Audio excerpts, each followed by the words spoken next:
Hoy es miércoles y vamos a saludar de inmediato a Velus Bravo. Ya tenemos el contacto con el doctor Rodrigo Paz. Sí, Velus, ¿cómo está? buenas tardes a todos los amigos que escuchan Fútbol Algo Más, como siempre los viernes de salud mental, Miércoles. miércoles de salud mental, con el doctor Rodrigo Paz. Bueno, de una semana a otra siempre pasan muchas noticias. De la semana última que hablamos con el doctor Paz había un ministro de salud, después de esa semana hay otro ministro de salud, en este caso Enrique París, y empezó todo esto de un centro de estudios públicos, centro de estudios, perdón, que se llama Espacio Público, que lo conduce un economista destacado como Eduardo Engel, que habla del concepto de hibernación, respecto a que es una, entre comillas, una cuarentena mucho más estricta, prácticamente no salir de casa sin servicios esenciales, que es mucho más grave todavía.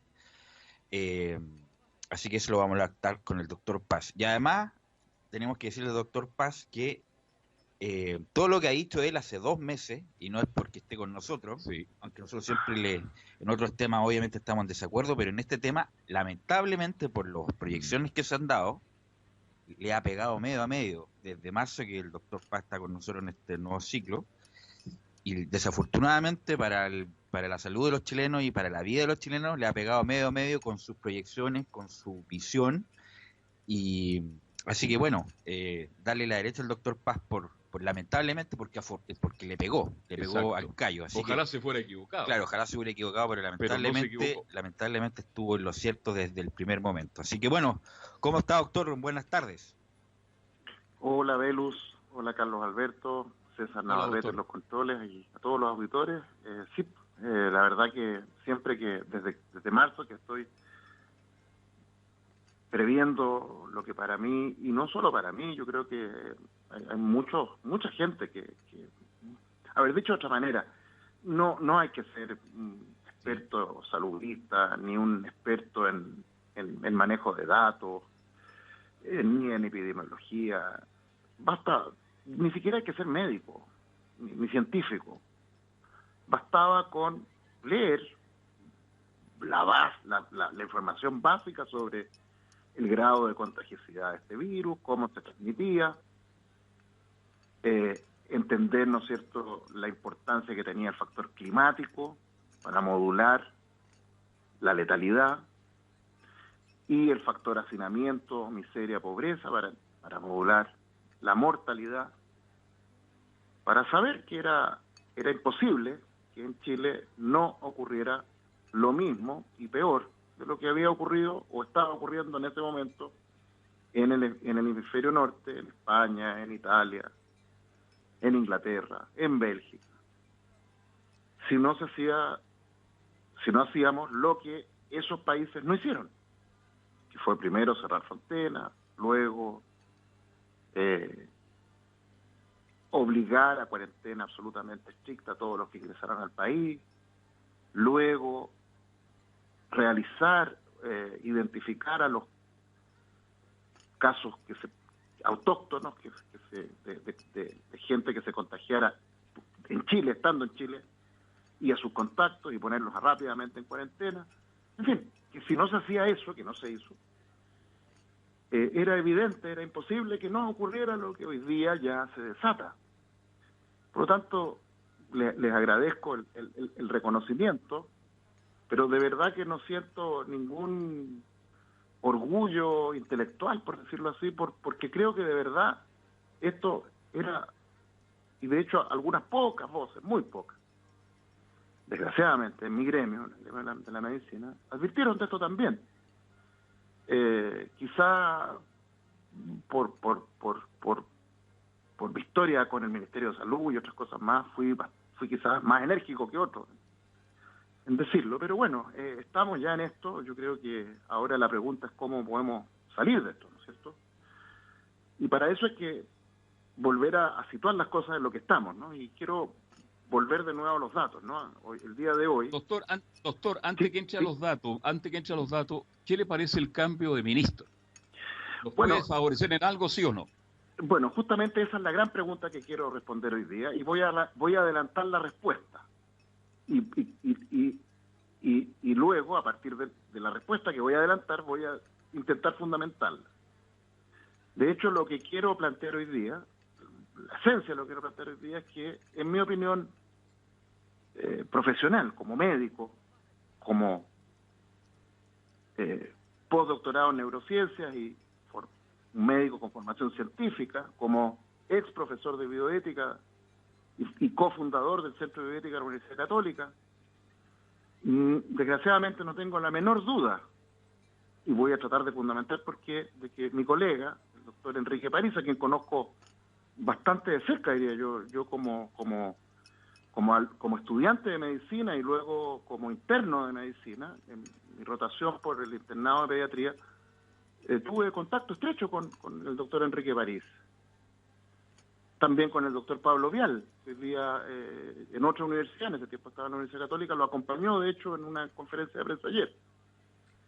Y luego volví a tener contacto con el doctor París a propósito de cuando comencé como Corporación Sofina, a denunciar las muertes de niños en Sename por denegación de atención médica, atención sanitaria del MinSal. Hablé por teléfono con el doctor París, a quien le pedí en ese momento ayuda para que el colegio médico se hiciera parte de la denuncia que en ese momento sostenía yo sobre mis propias fuerzas, digamos. Y el doctor París me derivó con el que era en ese tiempo, ya no me acuerdo ni el nombre, era el presidente de la Sociedad Chilena de Pediatría, y de ambos tuve la misma respuesta, se corrieron. De hecho, el presidente de la Sociedad Chilena de Pediatría me dijo que la sociedad chilena no se metía en temas políticos, como si el que estuviera muriendo niños por denegación de atención de salud, atención médica, fuera un problema político. En fin, conozco bien al doctor París. Y bueno, se le ha intentado presentar al doctor París como una especie de posibilidad de una especie de segundo tiempo, como dicen ustedes, que son tan expertos en temas de deporte y de fútbol, ¿no? El segundo ¿Qué quisiera más yo, y creo que todo Chile, de que fuera de verdad un segundo tiempo no solo con un cambio de rostro, por decirlo así, sino que se corrigieran todas las infamias que se han cometido en este caso. Y yo creo que eso no va a ser así, tengo la certeza que no va a ser así. Y como espero mostrar hoy día, espero poder demostrar con hechos que mi colega, el expresidente del Colegio Médico, ex profesor mío de pediatría, el doctor Óscar Enrique París, es más de lo mismo que el ministro saliente Mañalich. Y de hecho, esto es la prueba de una tesis que he venido sosteniendo todo este tiempo, que las élites médicas, todas transversalmente, desde aquellas que se dicen de izquierda, como que es el doctor Bernucci en el Colegio Médico, etcétera, hasta las que se dicen de derecha, en realidad son pantomimas, son máscaras de élites médicas que no tienen color político, tienen acuerdos que tienen que ver con otras dinámicas, con dinámicas del poder, dinámicas de la globalización, etcétera. Y en eso están todos de acuerdo. Y de hecho, ¿qué prueba más evidente de que el ministro entrante, doctor Enrique o Óscar Enrique París, es más de lo mismo? Son sus declaraciones, y voy a mencionar dos que me parecen las más graves. ¿Ya? Esto fue el lunes, antes de ayer, en Radio Vivo Vivo. El doctor Enrique París dice, lo cito, comillas, cuantas más personas tengamos con anticuerpos IgG o inmunoglobulina G, se podrá contar con un mayor porcentaje de inmunidad. Cierre de comillas. Dice, en una entrevista con Radio Vivo Vivo, el ministro de Salud Enrique París insistió en la misma idea de Jaime Mañalich, de la inmunidad de rebaño. Y bueno, después voy a volver a esa frase para desmenuzarla. Y la segunda frase que me parece muy clave es lo que declara el día el mismo día de lunes. Dice, gobierno busca agilizar entrega de licencias médicas para pacientes con coronavirus. Según anunció el ministro de Salud Enrique París, los criterios se mantendrán. Los criterios para emitir licencias médicas se mantendrán, pero van a facilitar su entrega para que sea, comillas, lo más cercano posible al domicilio del paciente. Cierre de comillas, es una nota de La Tercera. Bueno, ¿y por qué me parece que estas dos declaraciones son tan graves? Bueno, la primera, cuando el doctor París dice que mientras más personas tengan inmunoglobulina G en su plasma, mejor va a ser para avanzar a la posibilidad de la generación de una inmunidad colectiva o inmunidad de rebaño. Él vuelve a repetir la misma infamia, la misma mentira de Mañalich. ¿Y cuál es la mentira? ¿Cuál es la mentira de la inmunidad de rebaño? Que es la tesis, digamos, que se instaló en Suecia, de alguna manera en Inglaterra, ¿no es cierto? Y que dijo que, bueno, que mientras más personas se contagiaran, mejor, porque esas personas iban a generar una inmunidad que se mide en la presencia de esta inmunoglobulina G en el plasma, dado que en la medida que más personas se contagiaran y generaran esta inmunidad, la posibilidad del virus de pasar de una persona a otra se iba a ir reducido hasta que llegara un minuto en que el virus no iba a tener a quién contagiar porque todo el mundo iba a estar o ya va a tener inmunidad, o los pocos que no se han contagiado todavía serían tan pocos al lado de los inmunes que el virus ya no alcanzaría a salir del cuerpo de un paciente al cuerpo de otro. Esa es más o menos la idea. Y como he explicado yo creo que hace unas 3 semanas atrás, puede ser cuando hablamos de este tema, todo el edificio, que como muy bien Mañalich lo describió como un castillo de naipes, así de frágil, se asienta sobre la hipótesis, hasta ahora no demostrada, uno, de que efectivamente este coronavirus, a diferencia de los otros coronavirus que ya hemos dicho, el SARS-CoV-2 es un beta coronavirus de la misma familia de los beta coronavirus que producen el resfrío común.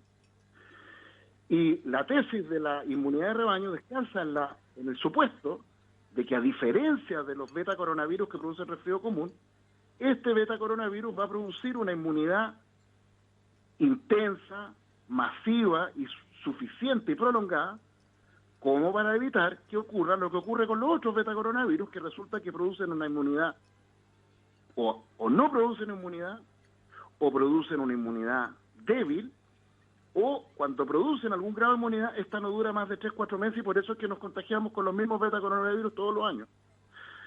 Pero resulta que no hay ninguna evidencia de que este virus este beta coronavirus genere una respuesta inmune distinta a la de los beta coronavirus que producen el resfrío común. De manera que eso va a empezar. Y ahora esto que uno podría decir es un problema teórico, ¿no? Bueno, ¿cómo se verifica eso en la práctica? Bueno, ya lo he dicho varias veces, la prevalencia de inmunoglobulinas en el plasma de personas en Suecia, donde se dejó avanzar el virus a destajo, no es más del 7% de la población. Hallazgo que fue tan sorprendente para los propios propugnadores de la tesis de la inmunidad de rebaño, y que algunos de ellos llegaron a reconocer que decían, bueno, aquí hay dos posibilidades, digamos. O no se contagió tanta gente como creemos, o hay mucha gente que se contagió y que no genera inmunidad al virus, que es lo que a mí me parece evidente. Y por último, hay un hecho aún más delicado, y es que existe evidencia empírica de que al menos en un grupo de pacientes o de personas, e incluso en beta coronavirus que se dan en el mundo animal, en perros y en gatos, hay evidencia de que hay pacientes, personas y animales infectados con beta coronavirus que no solo que sí pueden producir una respuesta inmune, generar IgG, pero esas IgG, esas inmunoglobulinas, en vez de proteger cuando la persona o el animal, en este caso, un gato o un perro, se vuelve a contagiar por el beta coronavirus, en vez de proteger, lo que hacen esas inmunoglobulinas es potenciar una especie como de sobrerespuesta inmune, que es lo que se conoce como AD. Anticuerpo dependiente, antibody dependent, AD, enhancement, o sea, potenciación, AD. Antibody dependent enhancement, o anticuerpo dependiente, potenciación de la respuesta inmune que genera lo que vemos hoy día en algunos pacientes que esta especie como de cascada hiperinflamatoria, que afortunadamente ocurre más o menos en uno a dos de cada 100 pacientes que se contagian, y que es lo que es la principal causa de muerte, ¿ya? Y que ha motivado, a propósito, antes de ayer apareció un paper en una revista científica, no me acuerdo si fue JAMA o otra, donde se reporta que pacientes tratados con dexametasona, que es un inhibidor de la respuesta inflamatoria, potente antiinflamatorio, esos pacientes en esos estados hiperinflamatorios tratados con dexametasona versus los no tratados tienen un 20-30% menos de mortalidad. En fin, podría darles más evidencia y más datos que muestran entonces cómo la tesis de la inmunidad de rebaño no resiste análisis hoy día, no tiene ninguna prueba empírica, pero ahí tenemos a mi ex profesor de pediatría mintiéndole derechamente a la gente, tengo que decirlo, mintiéndole a la gente cuando dice, voy a volver a sus palabras, cuantas más personas tengamos con anticuerpos IgG, se podrá contar con un mayor porcentaje de inmunidad. Bien, doctor, para que avancemos y ganémosle tiempo al tiempo, quiero hacerle una pregunta porque me la han hecho muchas veces y yo sé que hay mucha gente escuchando. ¿Qué síntomas, por favor, explíquelo en palabras muy simples, hay que tener para ir a urgencia? Porque hoy día hay gente que dice que está llegando tarde. Dice que hay gente que tiene síntomas, se queda una semana en casa y cuando llaman a un médico ya es demasiado tarde. Bueno, le agradezco mucho la pregunta porque se une muy bien con lo que quería terminar de decir ahora, ¿ya? Entonces, cuando yo digo que el doctor Enrique París miente cuando dice que este virus genera inmunidad, no hay ninguna evidencia de eso. No solo miente en eso, y aquí voy a la segunda parte de sus mentiras, que es la que se relaciona estrechamente con la pregunta suya. Cuando dice que, el mismo día, dice que seguimos con la mentira de la inmunidad de rebaño, etc. Y además dice que las licencias médicas, el criterio para entregar licencias médicas, que se vincula estrechamente con su pregunta, porque cuando usted me dice, doctor, ¿cómo sabemos cuando alguien está enfermo? ¿Y qué hacemos cuando alguien está enfermo? ¿Cómo podemos detectar a ese paciente temprana y precozmente para, antes de que se complique, antes de que se agrave, y así evitar, en fin, todo lo que ocurre después? Bueno, y eso está estrechamente vinculado con el tema de las licencias médicas también. Cuando el doctor Rodrigo Paz, o cualquier otro médico hoy día en Chile, porque a estas alturas, por muy psiquiatra que yo sea, hoy día tenemos muchos profesionales enfermos y vamos a tener que los médicos sacarnos el delantal del especialista y probablemente vamos a tener que empezar a hacer mucha medicina general y estar disponible. ¿Cuándo el doctor Rodrigo Paz le puede y debe emitir una licencia médica a un paciente que está con síntomas sugerentes o iniciales de COVID-19? Bueno, de acuerdo al criterio que nos propone el doctor Enrique París, ¿ya? Los criterios no cambian. Sí. Dice, los criterios se mantendrán. ¿Y cuáles son los criterios de caso que nos propone el Ministerio de Salud? Básicamente, criterios que exigen que el paciente reúna una cantidad significativa de pacientes, de síntomas. Que tenga fiebre, mialgia, tos, o diarrea y fiebre, en fin. Y resulta que hoy día sabemos, y el doctor París lo sabe mejor que yo, digamos, que primero, casi el 40% de las personas que se contagian no desarrollan ningún síntoma, son completamente asintomáticos desde que se contagian hasta que termina el curso de la infección. Ni un síntoma, cero, eso el 40% de las personas. Y de las personas que desarrollan síntomas, por lo menos la mitad desarrolla un síntoma, 2 síntomas. Por ejemplo, dolor de cabeza y nada más. Por ejemplo, pérdida del gusto, pérdida del olfato. Por ejemplo, dolores corporales. En fin, y nada más. De hecho, a propósito de esto que estoy diciendo, apareció un reporte, y no he tenido tiempo de mirarlo en detalle, pero en Estados Unidos, gente joven, hablando de 25, 30 años, 35 años, que desarrollaron uno o dos síntomas: dolor de cabeza, pérdida del olfato. Y en esa población están describiendo que algunos de esos pacientes terminan con accidentes vasculares encefálicos, con accidentes con tromboembolismo o con hemorragias cerebrales, producto de que este virus,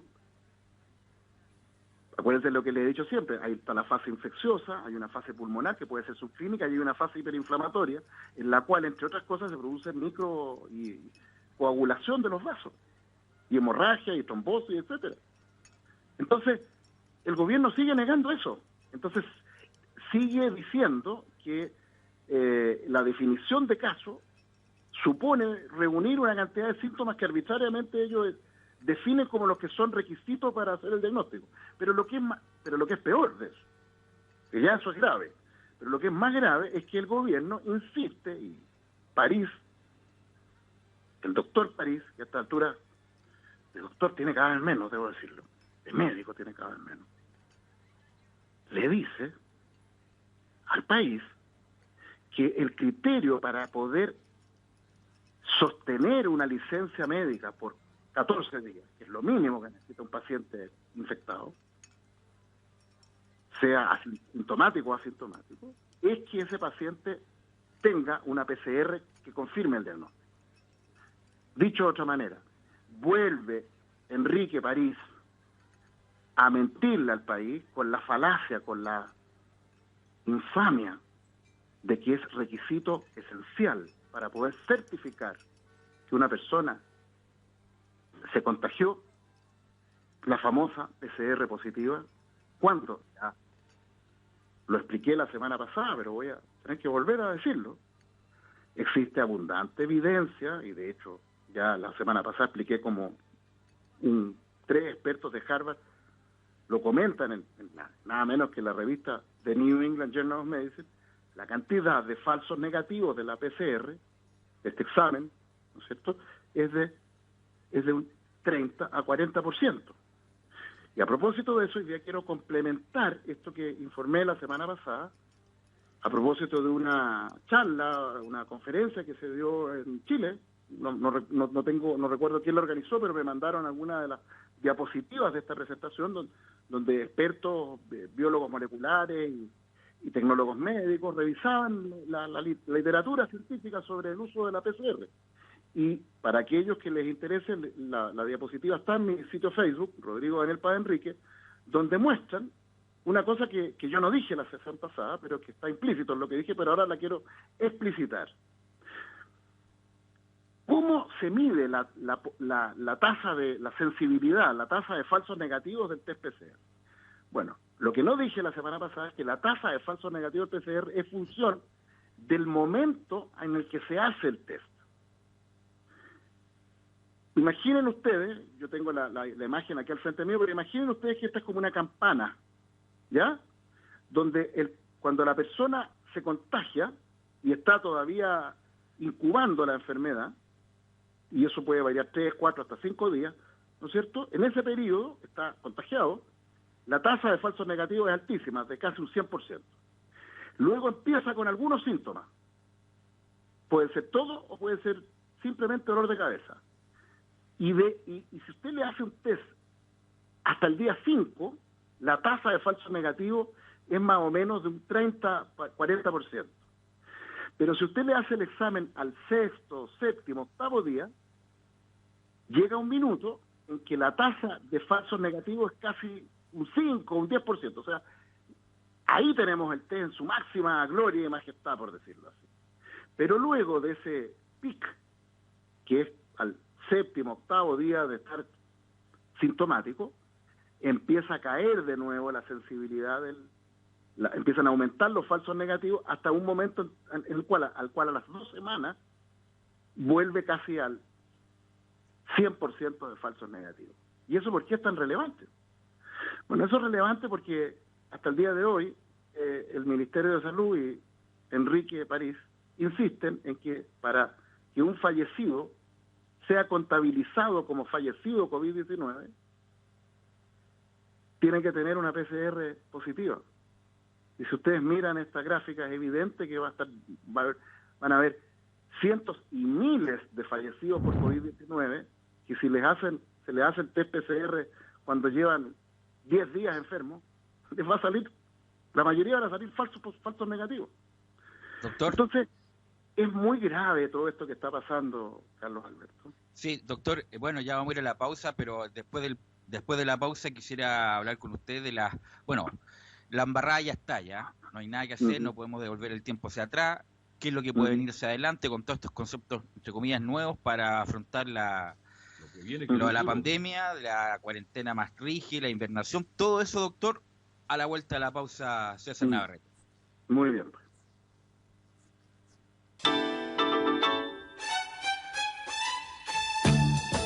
Estamos presentando Fútbol y algo más con Carlos Alberto Bravo, una presentación de Ahumada Comercial y Compañía Limitada, expertos en laminados decorativos de alta presión. Bien, ya estamos de vuelta, 7 de la tarde, 19 horas con 32 minutos. ¿Tú dejaste una... Sí, la pregunta, doctor, que en los últimos días, lo del espacio público de Eduardo Engel y también algunas voces como adhiriendo a esta idea de hibernación o cese total de actividades. ¿Qué le parece a usted, doctor, en atención a lo que está pasando y a la gravedad del sistema público de salud y privado también, doctor? A ver, para responder a eso quiero situar en qué momento estamos, digamos, ¿ya? Y quiero dar un par de datos más. Acaba de publicar Tele 13, el listado dice: Chile entre los 10 países del mundo con más contagios de COVID-19. Encabeza la lista Estados Unidos con 2.200.000 contagiados, le sigue Brasil con casi 1 millón, luego Rusia con 250.000, India, Reino Unido, España, Italia, Perú, 237.000 y seguidito nosotros con 220.000, 628 casos, ¿ya? Estamos en las grandes ligas, ¿ya? Y en lo que a muerte se refiere, y este dato es muy relevante, si se hace un promedio de muertos diarios de los últimos 7 días versus la población de cada país, Chile hoy día está en el primer lugar en número de muertos diarios por millón de habitantes.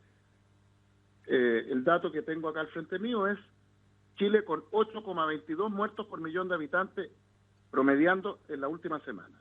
Nos sigue Perú con 5,71, Brasil 4,59, México, Suecia, nuestro clásico ya conocido, etc. Bueno, ese es el escenario en que estamos, digamos, ¿ya? Y yo lamento decir que hace marzo dije aquí en este país van a haber, con suerte, con mucha suerte, a lo menos 10.000 muertos. Sí, me acuerdo como si fuera ayer. No, pero el doctor dijo 8.000 en marzo. Hay un aumento de esa proyección. Sí, pero habló 10.000. 10.000 con suerte. Bueno, hoy día ya el gobierno ha reconocido, o la OMS por lo menos, más de 5.000 hoy. Y oficialmente en los conteos hoy día del gobierno vamos en 3.615. Y los OMS, porque está relacionado con lo que usted está diciendo, reconoce... Sí, ¿aló? Le hago la pregunta, está relacionada con lo mismo, como la pregunta, doctor, porque no quiero que se me... Tengo tantas cosas que me va a faltar tiempo. La OMS reconoce como muerte por COVID-19 tanto los casos confirmados como sospechosos. Así es. Del PCR. ¿Ah? ¿Y por qué hace eso? Porque ya lo dijimos la semana pasada, mal podría la OMS o cualquier institución decir que es requisito tener una PCR positiva cuando sabemos que la tasa de falsos negativos, sobre todo después de los 10 días del contagio o de los síntomas, es casi el 100%. Entonces, es obvio que así debe ser. Lo he dicho, lo vuelvo a decir, la PCR es una técnica que sirve solo en la medida que se usa su especificidad. Si tenemos una PCR positiva, prácticamente el 100% de probabilidad que esa persona tenga COVID. Pero si es negativa, no nos dice nada. Ahí doctor, respecto de la pregunta pendiente de las medidas, porque no teníamos que contestar. Lo que pasa es que esto es muy relevante para las medidas. ¿Cuáles son las medidas que se requieren? Primero, que hoy día debiéramos los médicos estar entregándole licencias médicas a todos los pacientes con síntomas sospechosos de COVID-19. Sean que tenga 1, 2, 3, 4, 1 o todos. Todas esas personas deberían estar con licencia médica. ¿Y eso por qué es relevante? Porque esa licencia médica es un subsidio también, pues. Si una persona está con dolor de cabeza 3, 4 días y no sufre dolores de cabeza y se siente medio decaído, tiene COVID-19 y esa persona se va con licencia médica para la casa y en cuarentena. Y esa persona, claro que va a cumplir la cuarentena, así que le van a pagar la licencia, pues, ya sea FONASA o la ISAPRE. Pero resulta que como el gobierno crea este criterio absurdo, infame, entonces le da el pie para que FONASA no quiera pagar esa licencia o la ISAPRE. Por lo tanto, lo primero que tenemos que hacer, antes de embriagarnos con fraseologías pseudopoéticas como la hibernación, de la cual habla el espacio público, yo quisiera que Eduardo Engel y Espacio Público estuvieran exigiendo, y el Colegio Médico estuviera exigiendo, hoy día cualquier sospechoso de COVID-19 con 1, 2, 3 síntomas, lo que sea, licencia médica para la casa. Y si en la casa no tiene lugar, residencia sanitaria. Y todos los contactos estrechos de esa persona, todas las mujeres embarazadas y todas las mujeres que han parido un hijo, una hija. Aumentar el postnatal, doctor, dice usted. Por supuesto, a 1 año, o hasta que se acabe la pandemia. Y lo mismo en el prenatal.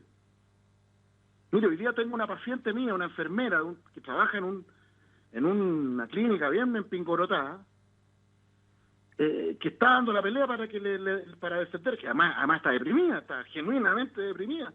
Y la ISAPRE no le quiere pagar la licencia que ni siquiera se la emití yo, porque para asegurarme la mandé al jefe de su ISAPRE al AUGE, para que el AUGE le cubriera y le diera la licencia. La doctora que la vio, mi colega, le dio licencia y la ISAPRE no le quiere pagar la licencia, la quiere mandar a trabajar. De eso estamos hablando. Mire, la primera subvención, el primer derecho que deben tener todos los infectados, contagiados, contactos, es a licencia médica. Eso ayudaría mucho, pero eso Eduardo Engel y Espacio Público no hablan, y el Colegio Médico menos. Tercera medida. El gobierno salió con el absurdo de que aumentar las penas para los que violen la cuarentena. Mire, yo creo que eso no va a servir de nada. Ya lo he dicho otras veces, los violadores de cuarentena, especialmente los violadores de la cuarentena ¿cómo se llama? ¿Cómo se llama el trasnoche, el toque de queda? Yo he visto todos los programas, mírenlos de nuevo. La mayoría son enfermos mentales. Gente en situación de calle, cabros enfermos, drogadictos, gente consumiendo drogas, son enfermos mentales. ¿Usted cree que un enfermo mental que sale a consumir cocaína, pasta base, un cabro, le va a hacer alguna diferencia al que le amenacen con que va a estar en la cárcel por eso? No. Además, esto es como la ley Emilia. Además. ¿Cómo? Va a quedar inimputable ese enfermo mental. Exacto.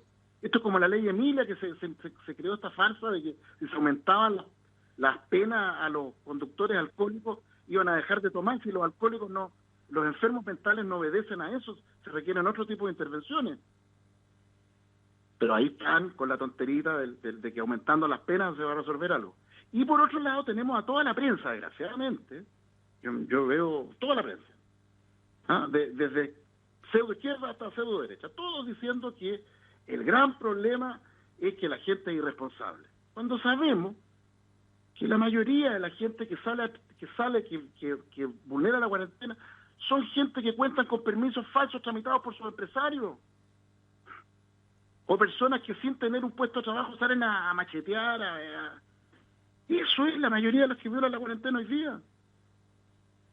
Entonces... Pero respecto a la medida del cese total de actividades por 2 semanas, como indica Paso Público. ¿Está de Es que acuerdo? eso no ¿No es está una de acuerdo? medida, ¿Se puede implementar? Porque es que es una declaración de intenciones. los efectos puede también enervar o tener problemas la cadena de abastecimiento, de suministro, etcétera, etcétera. Mire, eso fue lo mismo que dijo este hombre el de la OMS, ¿cómo se llama?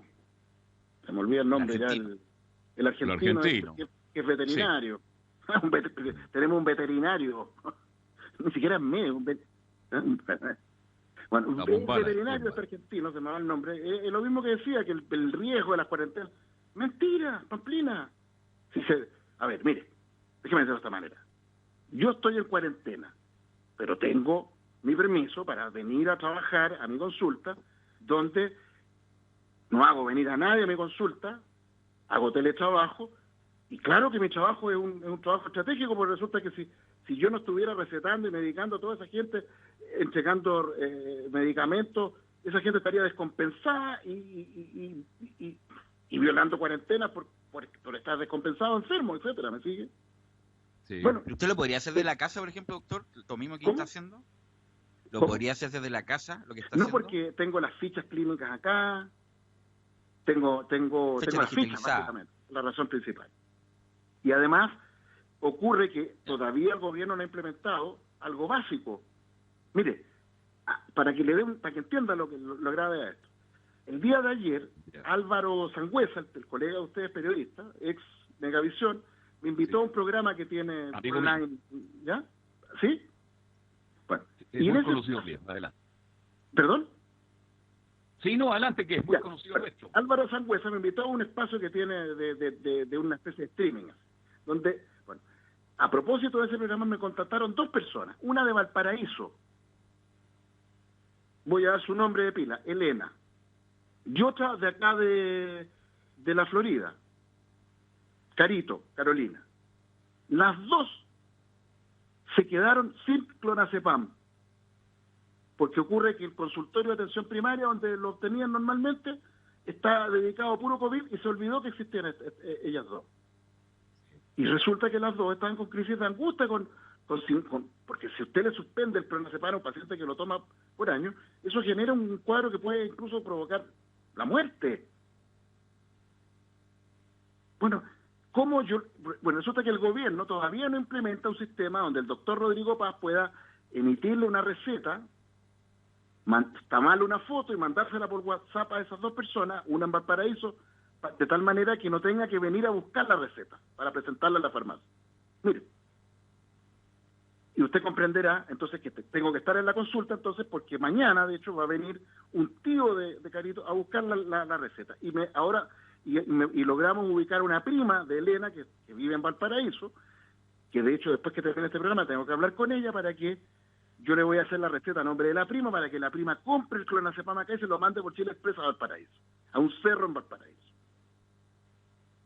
Entonces tengo que estar aquí. Yo por mí feliz estaría en mi casa, trabajando desde mi casa, pero tengo que estar acá, porque aquí es donde puedo recibir a las personas, además con formas de seguridad, porque si vienen a buscar a alguien, nos ponemos de acuerdo, les explico que tienen que venir con mascarilla, con protector facial, no pueden usar el ascensor, tienen que subir por la escalera, tocan el timbre, yo salgo, les paso la receta, cierro un gesto con la mano, cierro la puerta y se acabó. Y sería. Sí, me protejo a mí, los protejo a ellos. Bueno, eso que estoy haciendo yo acá, ¿por qué no lo hace el gobierno en los consultorios? ¿Por qué no lo hace? Están todos relacionados con el coronavirus, idea, doctor. Sí, pero doctor, le quiero hacer porque quiero ganarle tiempo al tiempo. ¿El dilema de la última cama llegó o está por llegar? ¿Cómo? ¿El dilema de la última cama llegó o está por llegar? Muy gran pregunta. Bueno, ¿se acuerdan que yo les dije hace como 3 semanas que el dilema de la última cama en rigor ya se está jugando hace por lo menos un mes? Que hace un mes que mis colegas están discriminando hace rato a quien le dan, lo ponen en ventilación mecánica y a quien no ahora, esto hace rato. ¿Usted cree que cómo han estirado la cuerda con los pocos ventiladores que teníamos? Así pues. Si cuando dicen se le dio tratamiento paliativo, tratamiento, ¿cómo le llaman? La figura retórica que usan. En fin, ¿ah? Tratamiento compasivo, eso es. ¿Ah? Porque no es que tenía hipertensión, tenía diabetes. Y eso es, pues. Bueno, y hoy día, Alejandra Matus publica en Twitter: 2 médicos y una profesional de salud que trabajan en clínicas y hospitales públicos en Santiago revelan lo inconfesable. En los hospitales deben elegir quién vive y quién muere, mientras hay ventiladores disponibles en clínicas privadas que se informan como ocupados sin estarlo. Bueno, yo celebro que 2 colegas míos se hayan atrevido a decir esto, pero esto está pasando hace rato, hace un mes atrás por lo menos. Por eso es que hace 2 semanas atrás yo le aconsejaba a los auditores que si llegan a enfermarse de esta cuestión y a requerir cuidados de mayor intensidad, ni se les ocurra ir a un hospital público, ni menos a alguna de las clínicas privadas de la zona, por decirlo así, clase media de Santiago. Pero doctor, la pregunta, tienen que irse a las clínicas del barrio alto. Como estamos caso de tiempo, doctor, la medida respecto más restrictiva de esto de la invernación, ¿es posible? ¿Hay que hacerlo en atención al estado actual de la situación? Velus, no sé si se lo digo de esta manera. Llámele hibernación, llame cuarentena más exigente, póngale el nombre que quiera, pero el problema no es el nombre. Si en Engel, de espacio público, dijera, 1, licencias médicas para todos los que las necesiten, eso sería hibernar. 2, prenatal y postnatal de emergencia, ahora ya. 3, garantizar acceso a medicamentos a todas las personas que los requieren y que hoy día tienen que salir a la mala a buscar los remedios, como muchas veces.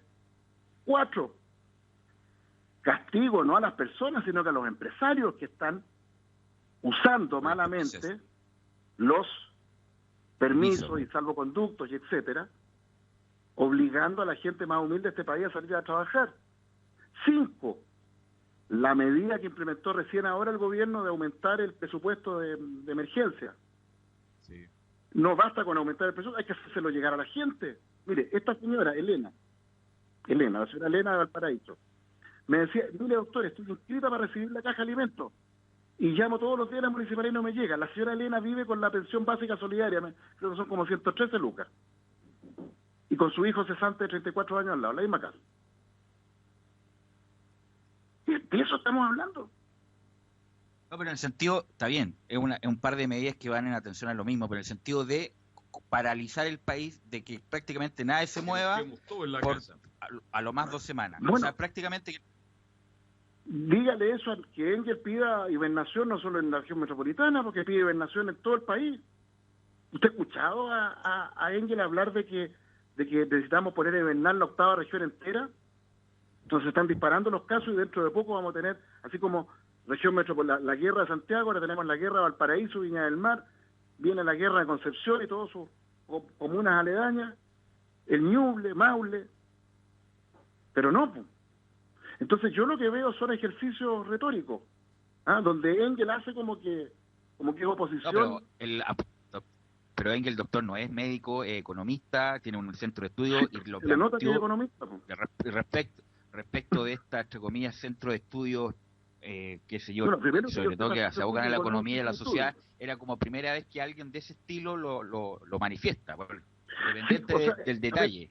Lo que trato de decirles es que son operaciones comunicacionales, es como una especie de pseudo-oposición o pseudo... Porque aparte de decir hibernación, cambiarle el nombre y hacer algunas declaraciones para la prensa, yo no he escuchado que Engel haya dicho nada distinto a lo que está haciendo París y Mañalich. Nada. Salvo, corrijo, cuando exigió cuarentena total a la región metropolitana antes que se hiciera. Reconozco eso. Y en Valparaíso.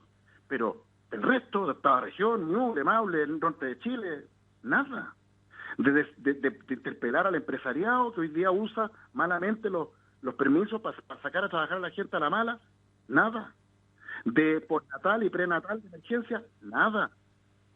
Entonces, ¿de qué invernación me habla? Al final, Engel es un economista más, y sabemos que para muchos economistas, afortunadamente no todos, hay excepciones como Andrea Repeto y otros, finalmente lo que les preocupa es que falsamente además, defender supuestamente que la máquina productiva siga funcionando cuando ya hemos dicho hasta el cansancio que la mejor inversión en la productividad de este país es terminar con el coronavirus de una. Para eso se necesita hibernación total de todo Chile, pero para eso tiene que haber voluntad real de hacerlo. ¿Me sigue? No, eso el doctor lo ha dicho, lo ha dicho desde marzo. Ahora, doctor, bueno, siempre la gente como que se quiere anticipar a los hechos. ¿Qué viene de aquí hasta finales de julio? ¿Cómo va a venir la situación según su Bueno, mire, predicción? la cosa se viene feísima y yo quiero dar consejos para la gente porque estamos, lo he dicho 1000 veces, estamos en manos de desalmados. Nadie va a hacer nada para evitar esto. Esa es la verdad. Algunos van a hacer como que se oponen, pero en fin. Bueno, yo creo que esto se viene, yo ya desatado, yo creo que el pic de esto con suerte va a ser en julio, si es que no pasamos para agosto, y esto recién va a empezar a caer en agosto o septiembre, con suerte. Yo creo que con suerte vamos a tener, ahora ya sabemos que más de 10.000 de todas maneras, y diría yo que con suerte menos de 20.000, con suerte, ¿ya? Y por lo tanto, ¿qué es lo que viene? Viene una situación gravísima y donde además se va a agregar lo que vengo denunciando de antes de la pandemia COVID-19, que es el narcoterrorismo. Ojalá, Dios quiera que me equivoque, pero mi pronóstico es que de aquí a un mes más vamos a tener a todo el narcoterrorismo, el mismo que incendió el metro, el mismo que transformó Plaza Italia en un matadero, en una carnicería, el mismo que se adueñó de buena parte de todo Chile, lo vamos a tener de vuelta, aleonando y usando a la gente más humilde que va a estar furiosa y enrabiada porque van a haber muchos muertos, y vamos a tener incendios, saqueos. Dios quiera, por favor, que en unos meses más me digan, doctor, se equivocó. Ojalá. Pero yo le digo a la gente, prepárense, aquellos que puedan pedir créditos de consumo que les permitan tener un colchón de liquidez económica, háganlo. Busquen médicos cercanos, busquen médicos tratantes, porque van a necesitar médicos cercanos para atender a su familia, etcétera. Sin acaparar, sin sobreabastecerse, pero yo recomendaría a la gente que compre un saquito de harina, un saquito de azúcar, un saco de papa. Aquellos que tienen tratamientos médicos crónicos, que ojalá compren remedios para 4 meses. No se les olvide que para el estallido social 1.0 estos bandidos quemaron farmacias enteras, hasta farmacias de la Liga Chilena contra la Epilepsia.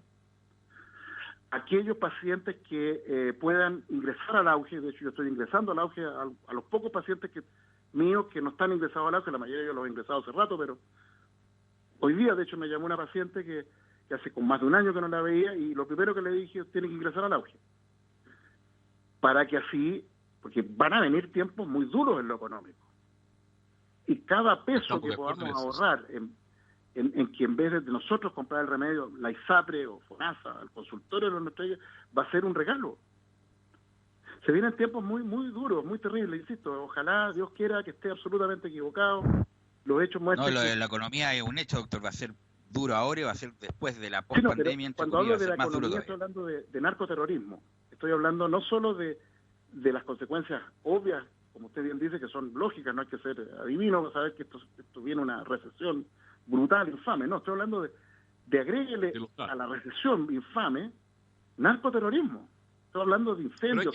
Oiga, doctor, hay que enfrentarlos de verdad a estos tipos ya, porque veo a militares muy pasivos en las calles. Los militares no tienen atribuciones para... algún día tienen que tenerla para sostener esta situación que está aplicando el doctor. Penales. ¿Vamos a permitir de nuevo el destrozo de farmacias, locales comerciales de nuevo? Doctor, esa es la interrogante. Yo creo que va a venir eso y más. Yo me temo que pueden haber incluso asonadas a barrios, a casas, porque la gente va a estar desesperada. Están desesperados. Por lo tanto, doctor, nos pilló el tiempo, estamos a 2 minutos ya estamos pasados ya. Así que, doctor, le agradezco esta participación como siempre y nos encontramos el próximo miércoles, perdón. Eso, ya cuidarse, con peores noticias. Un gran abrazo. Chao.